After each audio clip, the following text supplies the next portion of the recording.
नमस्कार बंधुरा बासवी रान्नाघरे सबाइके स्वागत। आज आमी मुग सैलाड तैरी करे देखाबो।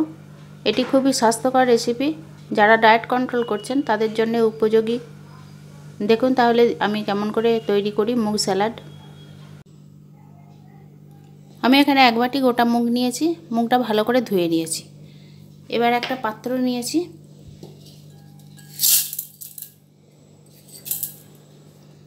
এক বাটি মুগ ডাল, আমি 3 বাটি জল দেব।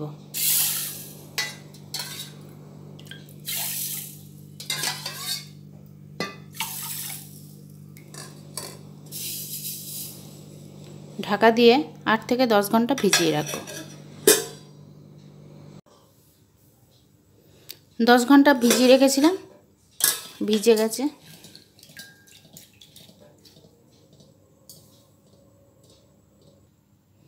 এবার একটা ছাঁকনি নিয়েছি, দিয়ে ঢেলে দিলাম এর মধ্যে।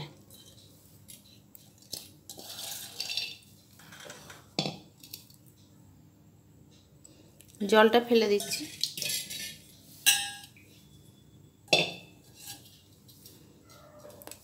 হাতে করে একটু সমান করে দিলাম। ঢাকা দিয়ে আবার 10 ঘন্টা রেখে দেব।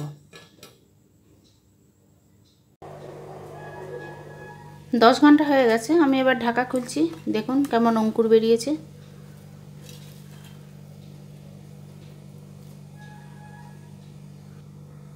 একটা পাত্রে ঢেলে নিচ্ছি। এদিকেও কেমন বেরিয়েছে দেখুন।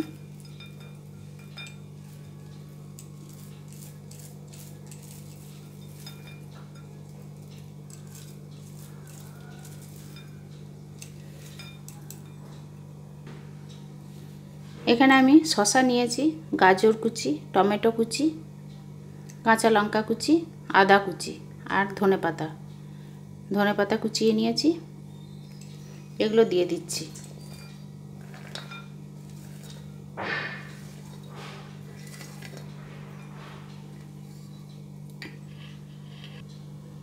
জিরে ভাজার গুঁড়ো, পরিমাণগুলো আমি বলছি না, ডেসক্রিপশন বক্সে দিয়ে দেব। গোলমরিচের গুঁড়ো, বিট নুন, সাদা নুন,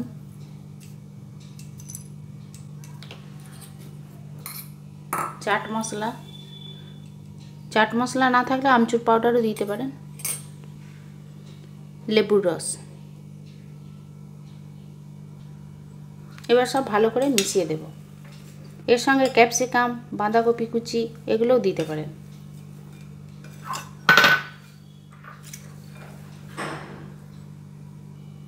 ভালো করে মিশিয়ে নিয়েছি।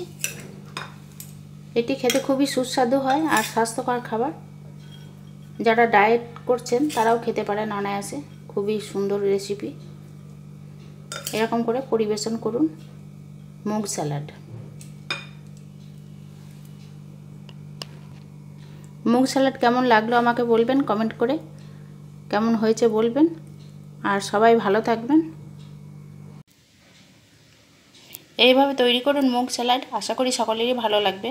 আমি এখানে পেঁয়াজ ব্যবহার করিনি, আপনারা ইচ্ছা করলে পেঁয়াজও দিতে পারেন।